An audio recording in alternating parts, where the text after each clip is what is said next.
बिस्मिल्लाहिर्रहमानिर्रहीम। अस्सलाम वालेकुम फ्रेंड्स, और you all, I hope you will be fine friends. Urdu अदब की मुख्तसर तरीन तारीख आज डॉक्टर सलीम अख्तर को हमने स्टार्ट किया हुआ था, और पेज नंबर 33 का हाफिज़ इस शेर तक, मीर का ये जो शेर दिया गया है यहाँ तक हमने पढ़ लिया था। आज हम पढ़ेंगे मोती और दहाने शायर से स्टार्ट करेंगे। यहाँ मौलाना अल्ताफ़ सनहाली के चंद अल्फाज लिखे हुए हैं।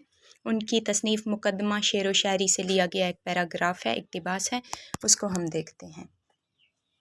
दरबार की वाह वाह और सिले की चाट, एक आज़ाद ख़याल और जज्बीले शायर को चुपके ही चुपके भट्टई, झूठ और खुशामद या हज़ल व तमस्खर पर इस तरह डालती है कि वो इसी को कमाल शायरी समझने लगता है। खुद मुख्तार बादशाह, जिनका कोई हाथ रोकने वाला नहीं होता, और तमाम बैतुल माल जिनका जेब खर्च होता है, उनकी बेदरीग बख्शिश शोरा की आज़ादी के हक़ में सिम कातिल होती है। सिम कातिल यानी कत्ल करने वाला ज़हर, ऐसा ज़हर जिसको देने से जिसको भी दिया जाए उसकी डेथ हो जाए।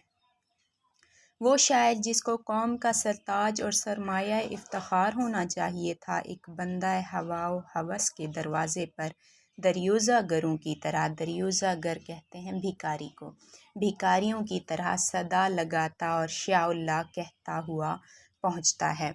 शाउल्ला अरब के भिखारियों का एक वो होता था, भिखारियों की सदा थी जिसमें वो कहते थे कि शाउल्ला यानी अल्लाह के वास्ते दीजिए, अल्लाह के वास्ते कुछ मांगना, तलब करना।